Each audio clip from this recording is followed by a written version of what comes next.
चंद्रयान के विक्रम लैंडर की soft landing पर अब सबकी निगाहें टिकी हुई हैं, लेकिन सॉफ्ट लैंडिंग की जो प्री प्रोसेस होती है उससे पहले कितना क्रूशियल टाइम रहता है। एक टर्म दी गई है जिसको कहा जाता है 17 मिनट्स ऑफ टेरर। वो 17 मिनट्स ऑफ टेरर क्या है, क्या कुछ होता है उस पूरे फेज में जब एक लैंडर लैंड करने की कोशिश करता है, उस पर बात करने के लिए हमारे साथ एक्स इसरो साइंटिस्ट मनीष पुरोहित है। मनीष जी, सबसे पहले तो जानना चाहूंगी, लैंडिंग तो अब होने वाली है, पर ये 17 मिनट्स ऑफ टेरर क्या है? देखिए, एक्चुअली जब हम ये डिसाइड कर लेंगे कि अब वो समय आ गया है जब हमें वो 25 किलोमीटर की जो हाइट है लूनर सरफेस से उसको डिक्रीज करते हुए हमें हमारे लैंडिंग स्पॉट पे उतर जाना है, वो जो पूरा प्रोसेस है वो 17-18 मिनट का प्रोसेस रहता है, जिसमें सबसे पहले होता है रफ ब्रेकिंग फेज जो कि तकरीबन 11.5 मिनट का होता है। उस फेज के अंदर जो हमारा लैंडर है वो तकरीबन मान के चलिए 1500-1600 मीटर पर सेकंड की स्पीड से इस डायरेक्शन में, हॉरिजॉन्टल डायरेक्शन में जा रहा होता है। उसको स्लो डाउन करते करते एक एंगल पे ले आते हैं, उसकी वेलोसिटीज को तकरीबन 1/4 कर दिया जाता है, हॉरिजॉन्टल वेलोसिटीज को। इस फेज के अंदर हम हमारे सेंसर्स हैं, जो कैमरास हैं, उनको कैलिब्रेट करते हैं। उसके बाद जो नेक्स्ट आता है वो आता है एटीट्यूड कंट्रोल फेज, उसको हम कैमरा कॉस्टिंग फेज भी कहते हैं, जिसके अंदर हम लूनर सरफेस की फोटोज क्लिक करते हैं। जो ऑनबोर्ड हमारे पास फोटोज हैं उन ऑनबोर्ड फोटोज को हम कंपेयर करते हैं real time with the help of AI, ये देखने के लिए कि we are on the right track, हम जहां जा रहे हैं, जहां लैंड करना चाहते हैं वो वही लोकेशन है ना, और वहां पे कोई प्रॉब्लम तो नहीं है। That is for around 10 seconds. उसके बाद आता है fine braking phase. Fine braking phase में gradually we will bring our Vikram lander, अपने विक्रम लैंडर को हम वर्टिकल पोजीशन में ले आएंगे और वो होवर कर रहा होगा। इसकी एक रेंज रखी गई है कि ये जो हमारा फाइनल पोजीशन है ये चांद की सतह से 1300 से 800 मीटर ऊपर हो सकता है, तो मतलब 1300 मीटर 800 मीटर ऐसे, वो डिपेंड करता है उस पर्टिकुलर पॉइंट पे, जब उस वक्त वो हो रहा होगा प्रोसेस, वहां पर वो वर्टिकली उस पर रुक जाएगा, उसको हम कहते हैं हॉवरिंग। वहां पर हमारे जो फिर से जो सेंसर्स हैं, जो हमारे ऑल्टीट्यूड को चेक करने वाले सेंसर्स हैं, हमारे कैमराज हैं, वो फिर से वहां पर अपनी रीडिंग्स लेंगे एंड उसके बाद नेक्स्ट स्टेप में हम ग्रेजुअली 150 मीटर ऊपर आ जाएंगे चांद की सतह से। फिर हम फिर रुकेंगे और वहां पर गो नो गो का एक टेस्ट होता है। वहां पर हजार्ड डिटेक्शन कैमरा होगा, वो चांद की सतह की फोटो लेगा। चांद की सतह देखिए, उसमें सिर्फ ये प्रॉब्लम नहीं है कि वहां पे क्रेटर है, वहां पर सरफेस ही अनइवन है, छोटे छोटे पत्थर हो सकते हैं, वहां की मिट्टी जो है वो भी अनइवन सी बिखरी हुई है, तो वो सारी चीजें चेक करी जाएगी। और जब हमें लगेगा कि हाँ एवरीथिंग इज फाइन, तो either it will be a go condition और a no go condition. If go condition हुई तो वो 150 मीटर हम तकरीबन 73 सेकंड्स में कवर करेंगे और टच डाउन कर देंगे, क्रिएट द हिस्ट्री।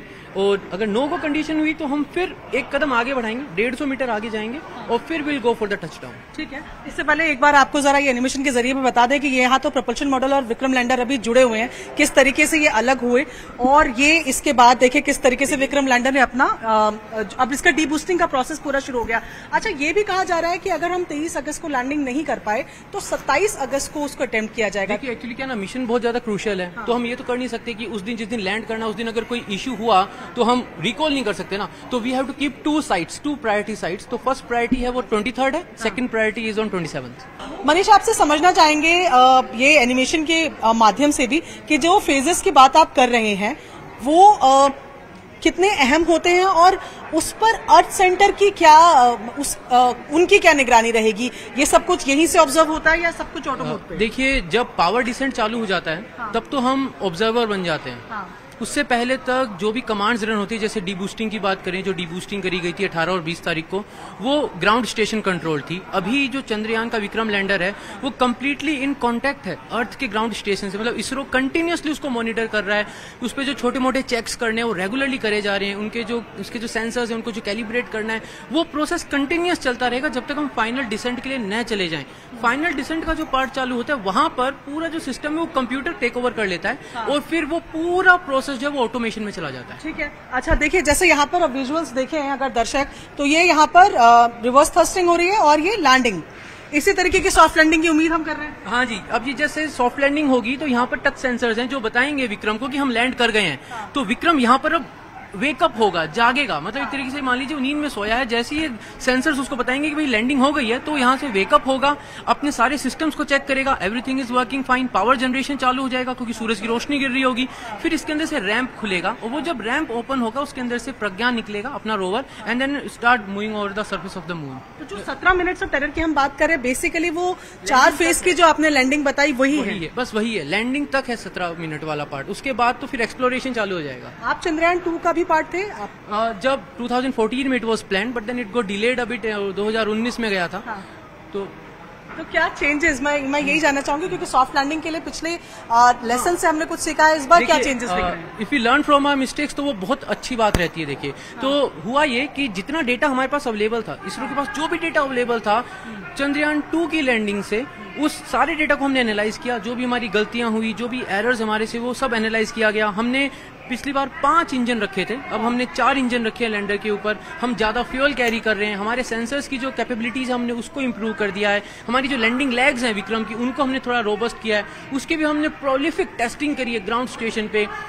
तो एक तरीके से जो कहीं भी कुछ भी पॉसिबिलिटी थी ना जहां गड़बड़ हो सकती है, चाहे वो एल्गोरिथम का पार्ट हो, एरर करेक्शन का पार्ट हो, वो सारी चीजें हमने बारीकी से चंद्रयान 3 में ध्यान रखी है। इसीलिए तो कॉन्फिडेंस इस वक्त बहुत ज्यादा है कि हम लैंड कर ही जाएंगे। ठीक है, मैं एक चीज समझना चाहूंगी, थोड़ा सा अगर आप इस वीडियो को पीछे ले जाएं, जो पेलोड्स की बात हो रही है कि पेलोड्स इसमें लगे हुए हैं, इन पेलोड से हासिल क्या होगा? मतलब क्या वो चीजें हैं जो इस बार ढूंढेंगे? क्योंकि आइस फॉर्म में हमने कहा कि वाटर हमें चंद्रयान 1 में ही मिल गया था, इस बार भी वाटर रहेगा मेन फोकस में, और क्या क्या मिलेगा? देखिए ये जो पेलोड्स हैं ये चांद की सतह को पढ़ेंगे, चांद की मिट्टी को पढ़ेंगे। चांद की सतह क्या, चारों तरफ जो प्लाज्मा का एक एनवायरनमेंट बन जाता है हाई एनर्जी पार्टिकल का, उसको पढ़ेंगे। और चांद के ऊपर आने वाले जो क्वेक्स हैं, लूनर क्वेक्स हैं, उसके बारे में पढ़ा जाएगा। कुल मिला के एक पूरा कैरेक्टराइज किया जाएगा चांद के सरफेस को, उसकी मिट्टी को, उसके मिनरल कंटेंट को, और उसकी जो सतह के नीचे क्या कुछ हो रहा है उन गतिविधियों को पढ़ने। ये प्रज्ञान रोवर दिख रहा है, और यहाँ पे देखिए एम्बलम भी दिखा हमें अभी। मैं ये जानना चाह रही थी कि होगा ये कहा जाता है कि चांद पे जिस भी चीज के निशान पड़ जाए वो रहते हैं, तो जब चंद्रयान सॉफ्ट लैंडिंग करेगा तो हम क्या छोड़ने वाले हैं? तो जो नेशनल एम्बलम है और इसरो का लोगो है, वो यहाँ रहने वाला। बिल्कुल है।